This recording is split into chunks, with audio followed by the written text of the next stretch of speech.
A bride sat alone on cold church steps, her white dress stained with tears and dust, her face buried in trembling hands. Behind her, guests who had come to celebrate were now whispering words that cut deeper than any blade. How can a billionaire's daughter be abandoned like roadside garbage? I heard he ran away with his secretary. Chai, the shame. And then, through the murmuring crowd, a figure emerged. Barefoot, filthy, holding a broken calabash. The madman everyone crossed the street to avoid.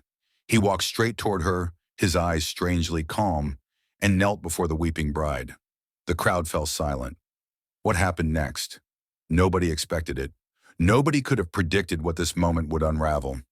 Her name was Adara Namdi, 28 years old, educated abroad, heir to a shipping empire worth billions. She had everything money could buy, except the one thing she desperately wanted that night: dignity. Just 6 hours earlier, she had stood in front of a mirror in her family mansion, adjusting the delicate beaded waist chain her grandmother had given her before she passed. It was old, handcrafted, strung with tiny cowrie shells and red coral beads. Her mother had walked in, eyes glistening with pride. "Don't lose that waist bead, Adara," her mother had said, her voice soft but firm. "Your grandmother always said it sees what eyes cannot. It reveals true hearts."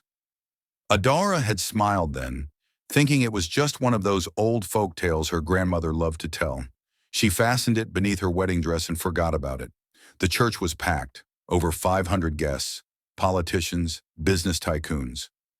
Society women in their finest wrappers and jewelry. The choir sang, the cameras flashed.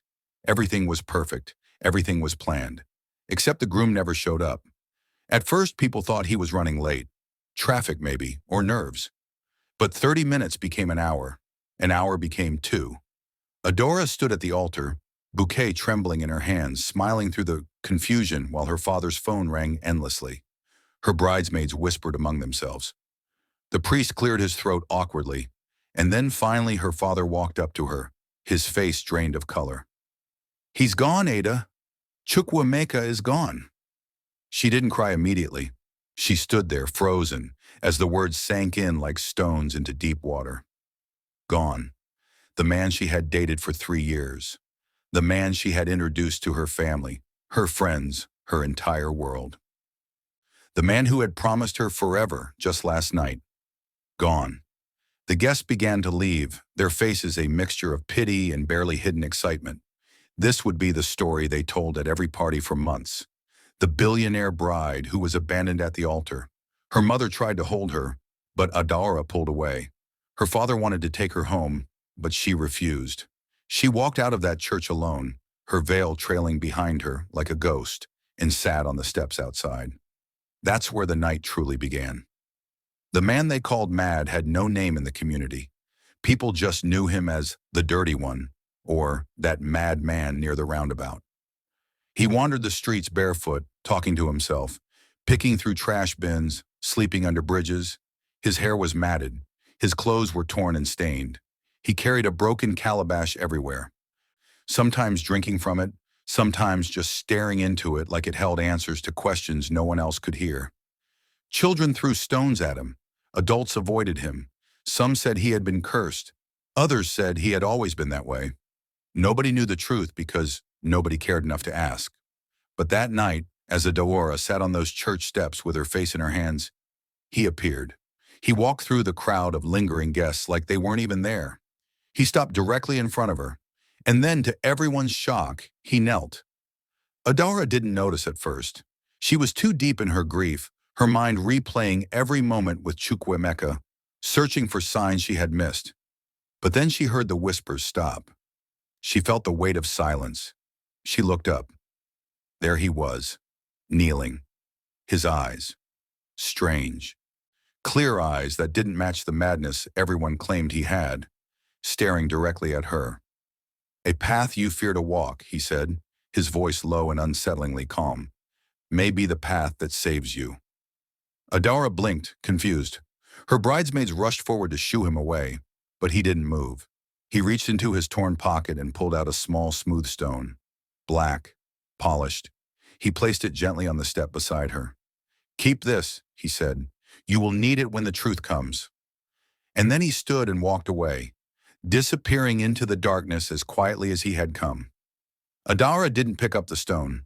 She left it there, thinking he was just another lunatic. But as her driver finally convinced her to get into the car, as they drove through the empty streets back to her family's estate, she couldn't stop thinking about his words. "A path you fear to walk may be the path that saves you." What did that even mean? Her phone buzzed endlessly. Messages, calls, social media notifications. By the time she arrived home, the story had already gone viral. Photos of her sitting alone on the church steps, videos of guests gossiping, headlines that made her stomach turn. Billionaire heiress dumped on wedding day, groom vanishes without trace. Adora Namdi left at altar. Is love dead for the rich? From dream wedding to nightmare. What really happened? Her mother was waiting in the living room, pacing, her wrapper askew, tears streaming down her face. Her father sat in his chair, silent, his jaw clenched. Her younger brother stood by the window, scrolling through his phone, shaking his head. "Ada," her mother said, rushing toward her. "We will fix this. We will find him." "We will—" "I don't want to fix anything, Mama," Adora said quietly. Her voice was flat, empty. "I just want to understand why." Her father finally spoke, his voice hard. "He was a coward, a disgrace. Forget him." But Adara couldn't forget. She went to her room, locked the door, and sat on the edge of her bed. She looked down at the waist beads still fastened around her waist beneath her dress. They felt heavier somehow, or maybe it was just her. She didn't sleep that night. Adora didn't leave her room for 3 days. She didn't eat. She barely drank water. Her mother begged, her father threatened. Her friends sent messages she didn't read. The world outside moved on, but she was stuck in that moment, kneeling at the altar, waiting for a man who would never come. On the 4th day, she finally left the house. Not because she felt better, but because staying inside felt like drowning in slow motion. She wore a plain dress, a headscarf, and sunglasses. She didn't want anyone to recognize her.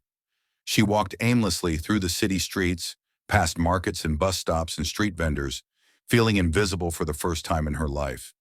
And that's when the rain came. It wasn't gradual.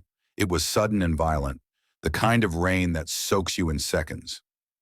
Adara ran for shelter under a rusted bus stop roof, but it was already too late. Her clothes clung to her skin. Her headscarf slipped. Her sunglasses fogged up. She stood there shivering, watching the rain pour, when she heard a voice beside her. "You should have brought an umbrella." She turned, startled. It was him, the mad man. Except this time, he wasn't dirty. His clothes were still worn, yes, but cleaner.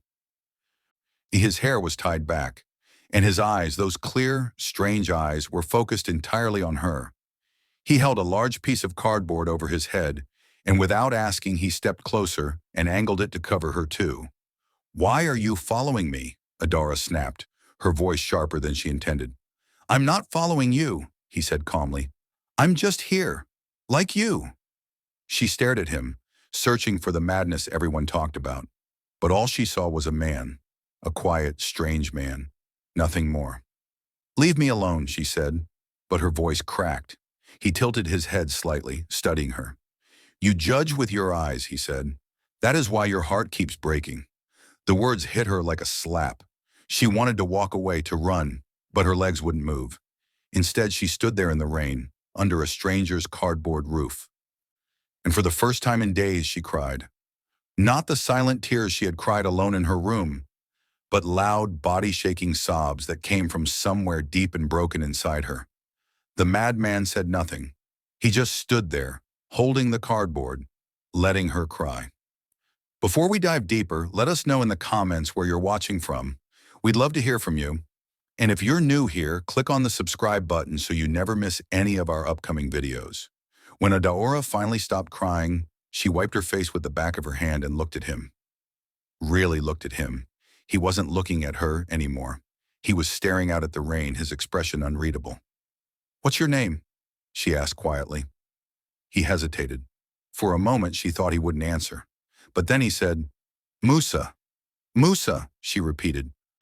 "Why do people call you mad?" He smiled, but it wasn't a happy smile.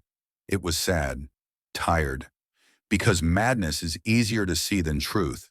She didn't understand, but she didn't push. Instead, she asked, "Why did you give me that stone?" "Because you needed something solid to hold on to," he said simply.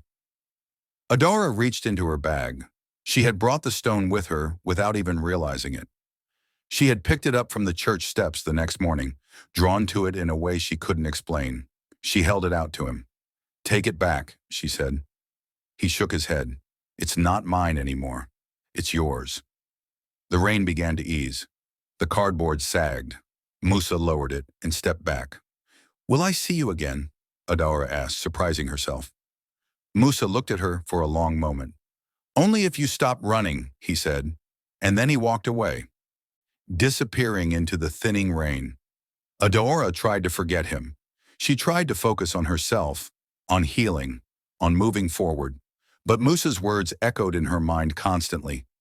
"You judge with your eyes. That is why your heart keeps breaking.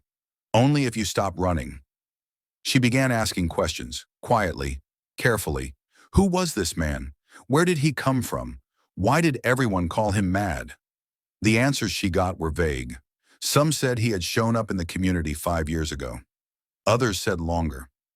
No one knew where he slept. No one knew what he ate. He just existed, a shadow among shadows. But then something happened that changed everything. Adara's father called her into his study one evening. His face was grim. Her mother sat beside him, wringing her hands. "We need to talk," her father said. Adara sat down, her stomach twisting. "What is it?" Her father exhaled slowly.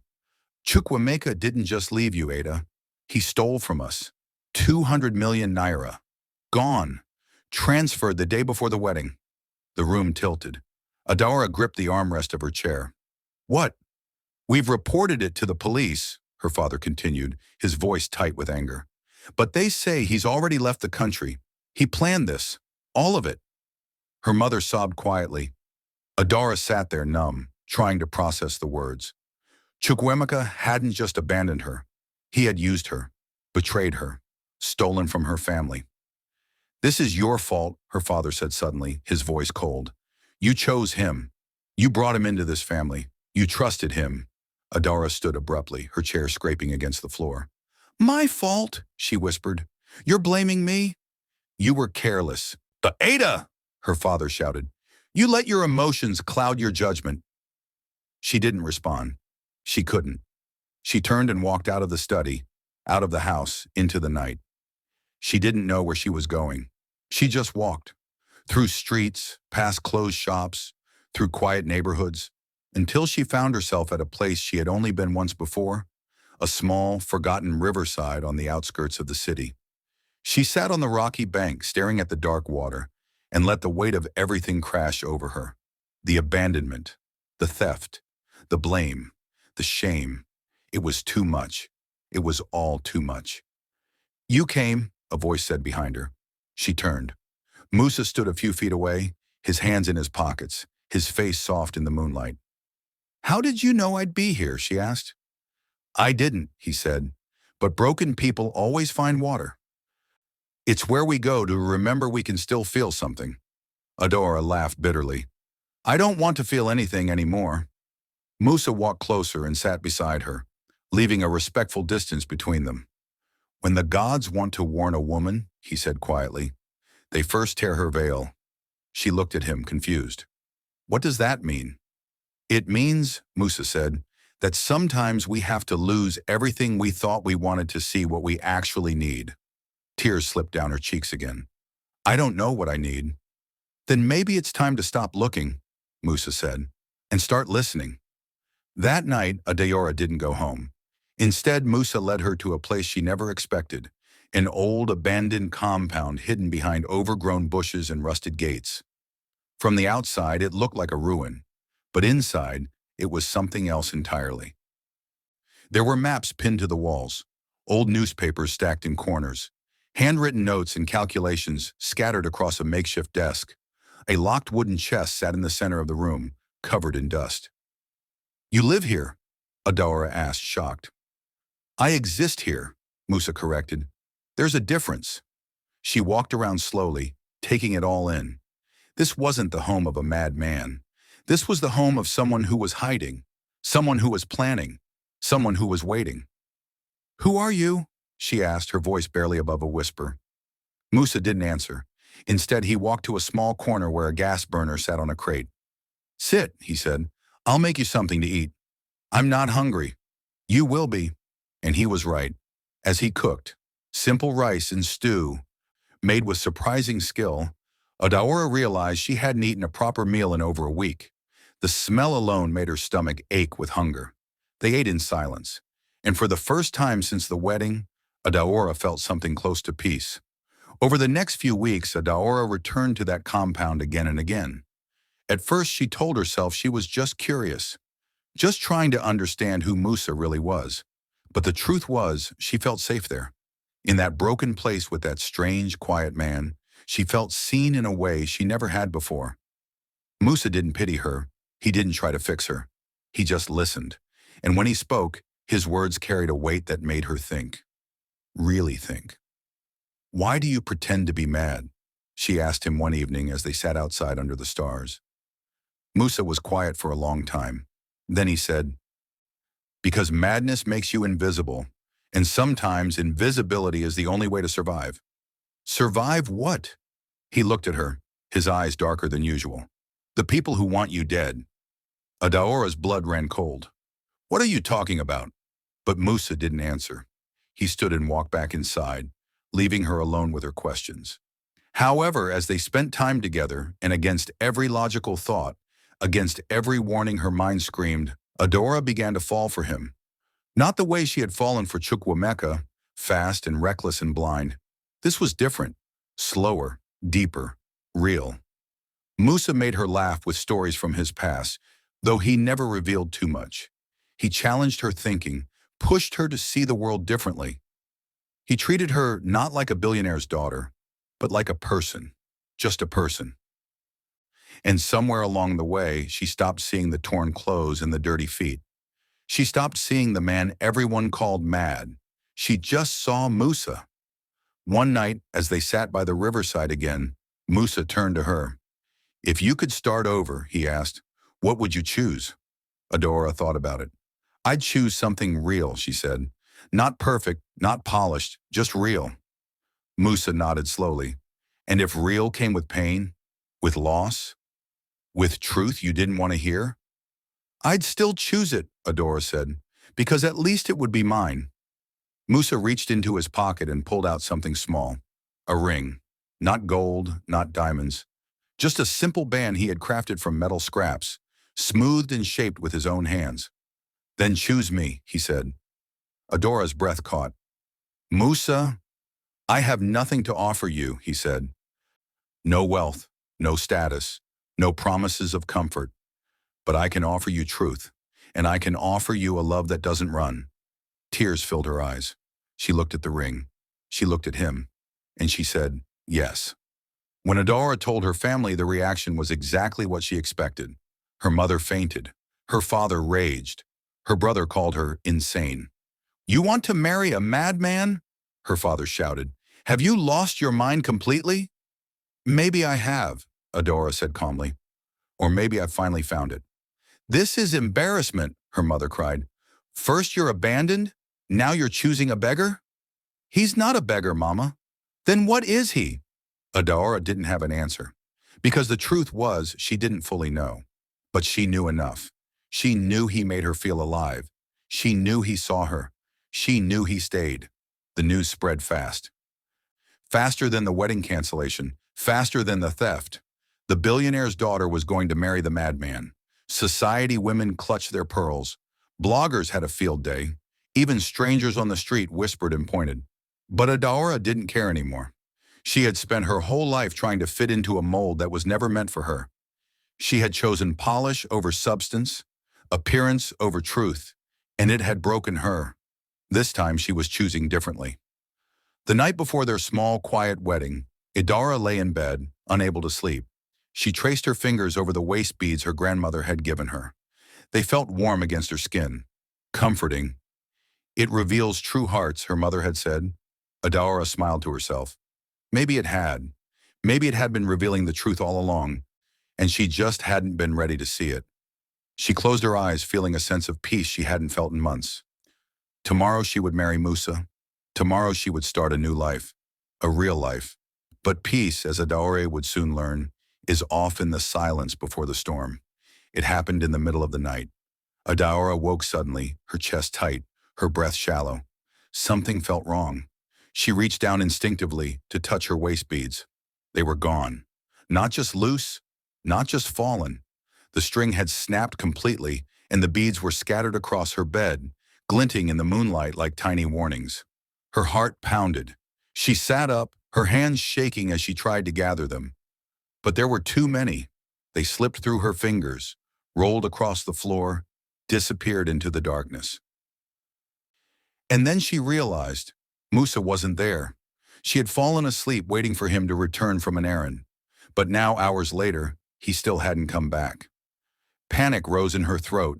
She grabbed her phone. No messages, no calls. She tried calling him, but the number rang endlessly before going to voicemail. Something was wrong, terribly wrong. Adora didn't wait for morning. She dressed quickly and drove to the abandoned compound, her headlights cutting through the darkness. The gates were open. That was the first sign. Musa never left them open. She ran inside, calling his name. "Musa! Musa, where are you?" Silence. The compound was empty, but something had changed. The locked chest in the center of the room, the one Musa had never opened, never even acknowledged, was unlocked. The lid was slightly ajar, as if someone had left in a hurry. Adora's hands trembled as she knelt beside it. She knew she shouldn't. She knew it was a violation of trust. But the broken beads, Musa's disappearance, the feeling in her chest that screamed something is wrong. It was all too much. She opened the chest. Inside were things that made no sense. Legal documents with names she didn't recognize, old company shares, contracts, letters stamped with official seals, and then beneath it all, a newspaper. The paper was yellowed with age, dated 7 years ago. The headline was large, bold, impossible. Young tech billionaire Musa Danladi declared dead after kidnapping. N50 billion empire in question. Adaora's vision blurred. She read it again and again. The name, the face in the photo. It was him. Younger, cleaner, wearing an expensive suit. But it was definitely him. Musa Danladi. Tech billionaire. Kidnapped and presumed dead. Her hands shook so badly she almost dropped the paper. She kept digging. More newspapers. Business mogul's body never found. Family declares Musa Danladi deceased after 2-year search. Tech empire dissolved. Assets seized by board members. And then, at the very bottom of the chest, a small recording device. She pressed play with trembling fingers. Musa's voice filled the empty room, but it was different, stronger, clearer. The voice of a man who had once commanded boardrooms and built empires. "If you're hearing this," the recording began, "then you found the truth. My name is Musa Danladi. I am not dead. I am not mad. I am in hiding. And if you're the person I hope you are, you deserve to know why." Adaora sank to the floor, the device clutched in her hands. As Musa's voice continued, the recording told a story Adaora wasn't prepared to hear. Musa Danladi had built a tech company from nothing. By the time he was 30, he was worth over 50 billion naira. He had partnerships across Africa, investments in telecommunications, software, infrastructure. He was brilliant, visionary, untouchable, until he wasn't. "I trusted the wrong people," Musa's voice said on the recording. "I gave board seats to men who smiled at me during the day and plotted against me at night. They wanted my company. They wanted my shares. And when I refused to sell, they decided to take everything by force." Adara's chest tightened. "They staged a kidnapping," Musa continued. "Paid men to take me. Paid others to spread the story that I was dead. They wanted the public to believe it so they could legally dissolve my company and absorb my assets. But I escaped. Barely. I ran. And I realized that if I came back as myself, they would kill me for real. So I became someone no one would look at twice. Someone invisible. I became mad." Tears streamed down Adara's face. I've been watching them for years, Musa said, gathering evidence, waiting for the right moment, and then I met you, and everything changed. The recording paused. Adora could hear Musa's breath, heavy with emotion. Adora, if you're hearing this, it means I had to leave. It means something went wrong, or someone found me, or I had to act before I was ready. I'm sorry, I never wanted to lie to you, but I couldn't tell you the truth without putting you in danger. The men who destroyed me, one of them is your father. Adora's world stopped. Your father, Namdi Chukwu, was on my board. He was one of the men who orchestrated my disappearance. He signed the papers. He took his share of my empire. And when I saw you that night, abandoned and heartbroken, I recognized you. I knew who you were, and I should have walked away. But I couldn't, because you were innocent, and because I saw in you what I had lost in myself. Hope. The recording ended. Adora didn't move. She couldn't. The walls of the compound seemed to close in around her. Her mind raced, trying to piece it all together. Musa wasn't mad. He was a billionaire in hiding. Her father had helped destroy him. And Chukwuemeka, the man who had abandoned her, had he been part of this too? Was that why he stole from her family? Was it all connected? She stood slowly, her legs weak, and stumbled out of the compound. She drove home in a daze, her hands gripping the steering wheel so tightly her knuckles turned white. When she arrived, her father was still awake, sitting in his study, a glass of whiskey in his hand. Adora walked in without knocking. She dropped the newspaper on his desk. "Tell me the truth," she said, her voice cold. Her father looked at the headline. His face went pale. He set down his glass carefully. "Ada, tell me the truth," she shouted, her voice breaking. "Did you do this? Did you destroy this man's life?" Her father closed his eyes. For a long moment, he said nothing, and then finally he nodded. "Yes." The confession came slowly, painfully. Her father explained how Musa had refused to sell his company, how the board had seen an opportunity, how they had hired people to stage the kidnapping. He explained how they had declared Musa dead, divided his assets, and moved on as if nothing had happened. "We thought he was really gone," her father said, his voice hollow. We thought it was over." Adora stared at him, her chest heaving. "You destroyed him. You stole his life. And then you blame me for choosing a bad man when you are exactly that, a bad man." Her father flinched. "I did it for this family, Ada. For you, for your future." "Don't you dare," Adora said, her voice shaking with rage. "Don't you dare use me to justify what you did." Her mother appeared in the doorway, her face streaked with tears. "Ada, please." "Did you know?" Adora asked her. Her mother looked away. "Did you know?" Her mother nodded, sobbing. Adora felt something inside her shatter. Not break, shatter, into pieces so small she didn't know if she'd ever be able to put them back together. She turned and walked out, and this time she didn't look back. Adora spent the next 2 days searching for Musa. She went back to the compound. She went to the riverside. She asked people on the streets, but no one had seen him. He had vanished, again. And then, on the 3rd day, he came to her. She was sitting alone in a small hotel room she had rented, staring at nothing, when there was a knock on the door. She opened it slowly, half expecting no one to be there. But it was him, Musa, standing in the hallway, clean, his hair cut short, his clothes simple but new.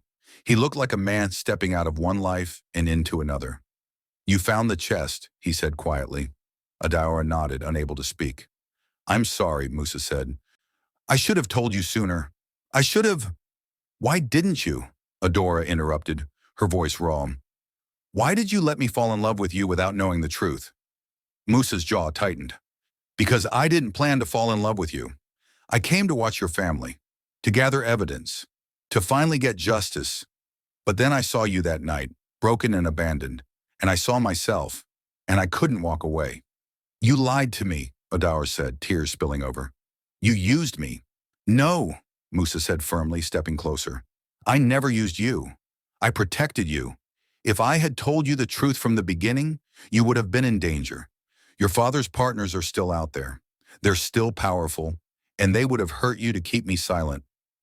Adora shook her head. I don't know if I can trust you.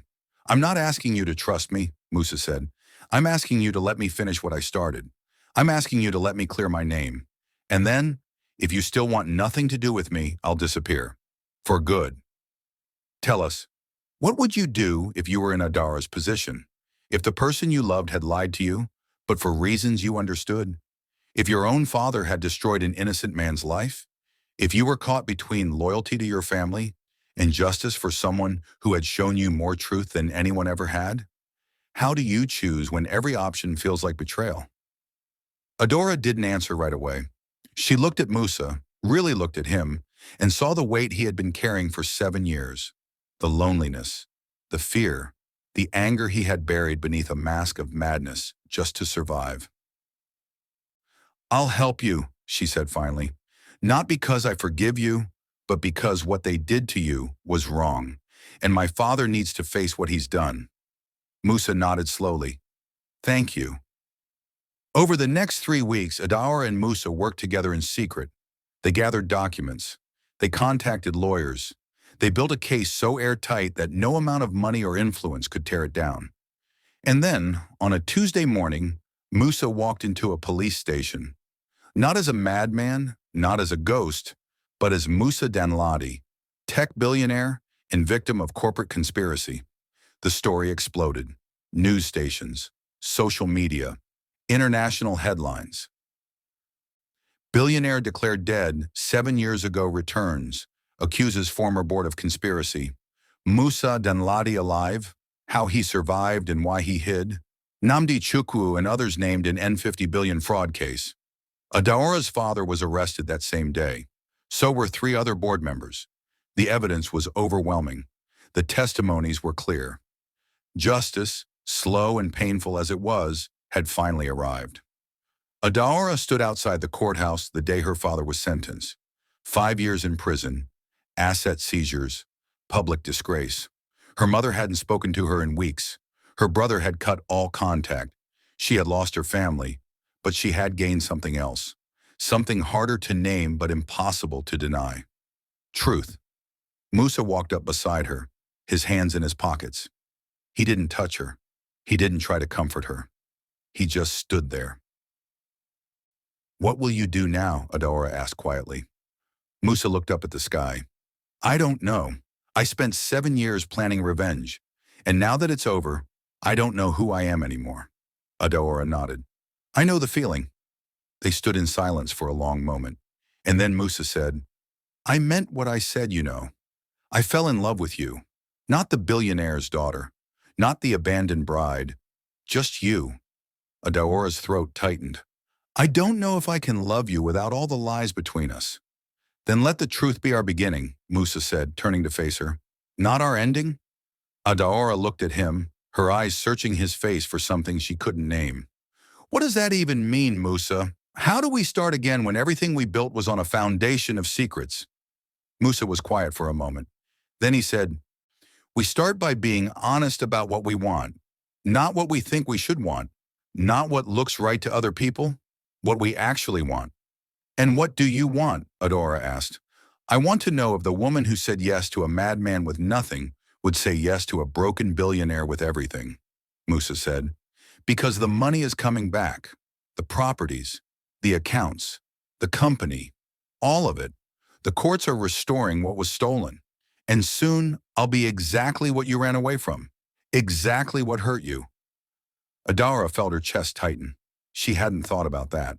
Musa would be wealthy again, powerful again. He would return to a world she had desperately tried to escape. I don't want that life, she said quietly. I don't want the galas and the fake smiles and the people who only see money when they look at you. Neither do I, Musa said. Not anymore. I built an empire once because I thought success was measured in billions.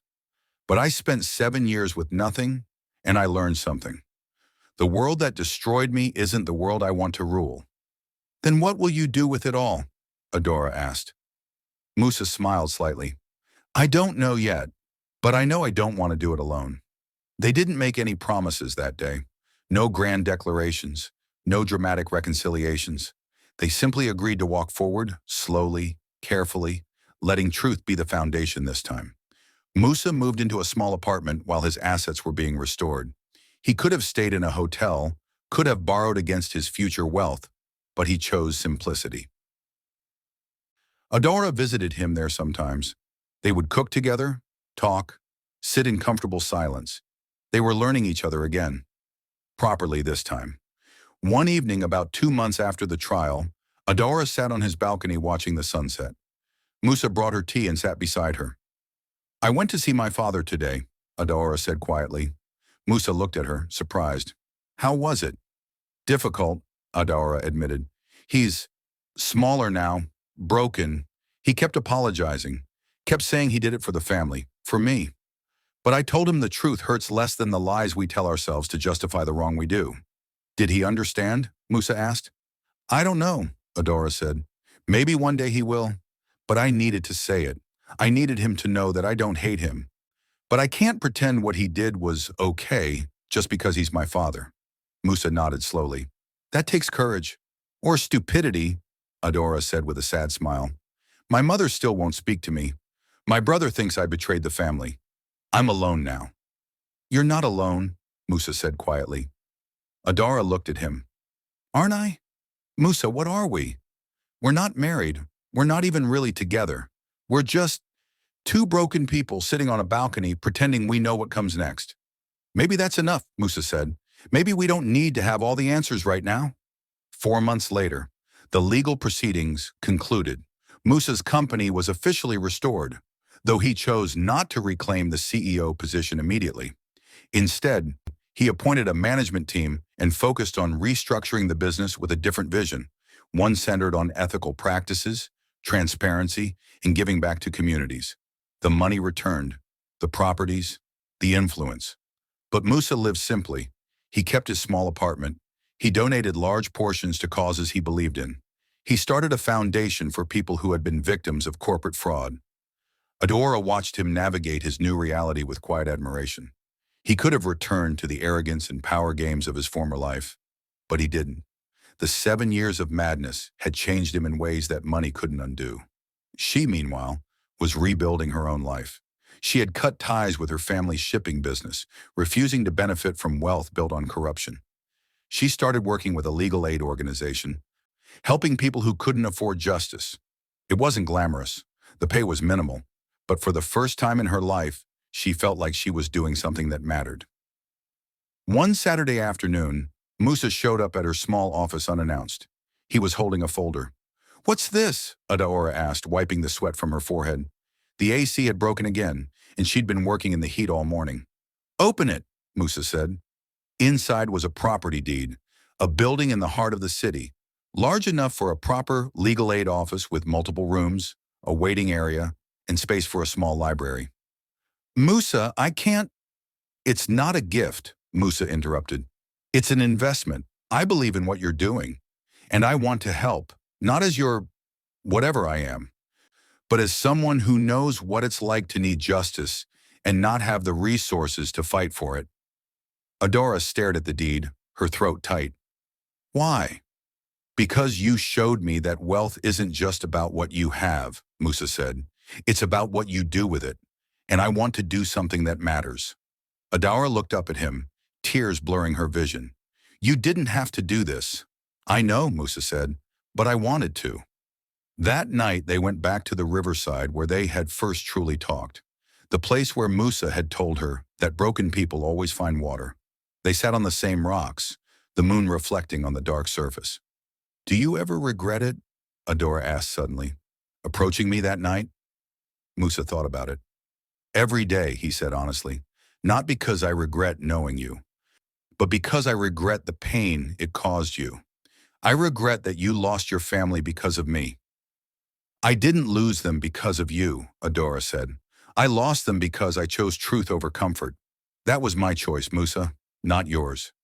"But if you had never approached me," Adora interrupted, "I would still be living a lie. I would have found another Chukwuemeka, another polished man with a rotten heart. I would have spent my whole life choosing what looked right instead of what was real. You didn't ruin me, Musa. You woke me up."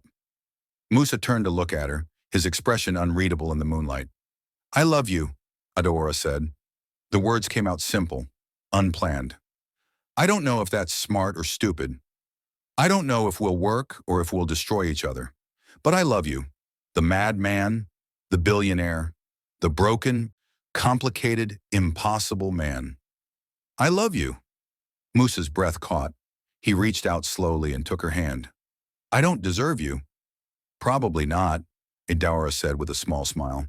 But maybe love isn't about deserving. Maybe it's about choosing, every day, even when it's hard. Musa squeezed her hand. Then I choose you, every day, for as long as you'll let me. They didn't get married right away. There was no fairy tale ending with a perfect ceremony and cheering crowds. Instead, they built something quieter, something real. 6 months later, they stood in a small registry office with just two witnesses, Musa's lawyer and Adora's former colleague from the legal aid office. No white dress, no tuxedo.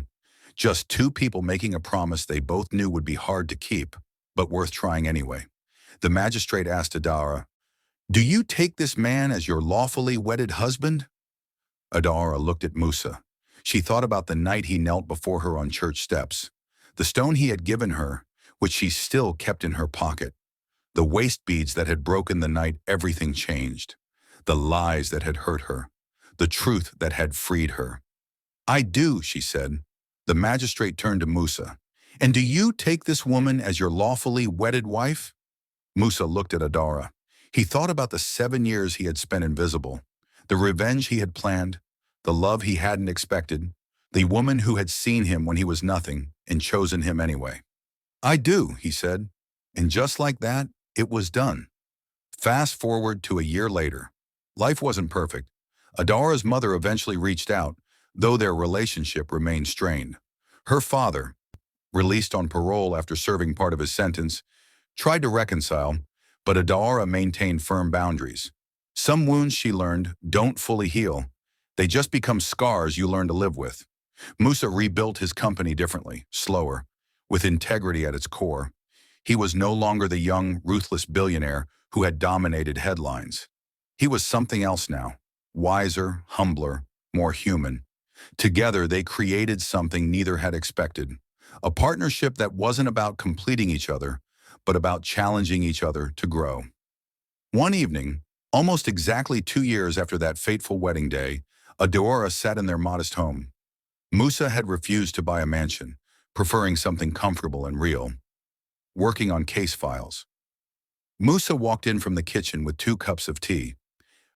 "You're working too late again," he said, setting a cup beside her. "Says the man who was on a conference call until midnight yesterday," Adora replied without looking up. Musa smiled. "Touché." He sat beside her and they worked in comfortable silence. After a while, Adara set down her pen and looked at him. "Musa? Do you ever miss it? The old life, the power, the recognition." Musa thought about it. "Sometimes," he admitted, "there are moments when I remember what it felt like to walk into a room and have everyone's attention, to make decisions that affected thousands of people, to be important." "And?" Adara asked. "And then I come home," Musa said simply, "and I realize that I have something I never had before. Peace, real peace, the kind that doesn't come from what people think of you, but from knowing who you actually are." Adara smiled. "That's very philosophical for someone who used to measure success in billions. I learned from a wise woman," Musa said, "that the most valuable things can't be measured at all." 3 months later, Adora discovered she was pregnant. They hadn't planned it. They hadn't even discussed it. But when she saw those 2 lines on the test, she felt something she hadn't expected. Joy. Pure, uncomplicated joy. When she told Musa, he cried. Not sad tears. Not overwhelmed tears. Just tears of gratitude for a life he never thought he'd have. "We're going to mess this up sometimes," Adora said, holding his hands. "We're going to make mistakes. We're going to fight. We're going to struggle." "I know," Musa said. "And you're okay with that?" Adora asked. Musa smiled through his tears. "I spent 7 years pretending to be mad just to stay alive. I think I can handle a little chaos from a tiny human who shares your stubbornness." Adora laughed. "Our child is going to have your stubbornness, not mine." "Then God help us both," Musa said. On the night before Adara gave birth, they went back to the riverside one last time. Just the two of them. The place where everything had truly begun. They sat on the rocks, Adara's hand resting on her swollen belly, Musa's arm around her shoulders. "Do you remember what you told me the first time we came here?" Adara asked. "I told you a lot of things," Musa said. "Most of them cryptic and unhelpful." Adara smiled. "You said broken people always find water because it's where we go to remember we can still feel something." "I remember," Musa said. "I'm not broken anymore," Adora said softly. "Are you?" Musa thought about it, really thought about it. The kidnapping, the betrayal, the 7 years of madness, the revenge, the restoration, the love, all of it. "No," he said finally. "I'm not broken. I'm rebuilt. Different than I was before, but whole." "Good," Adara said, "because our child deserves parents who are whole, not perfect, just whole."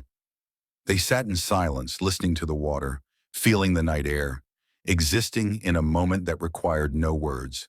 And then Adara said, "Thank you." "For what?" Musa asked.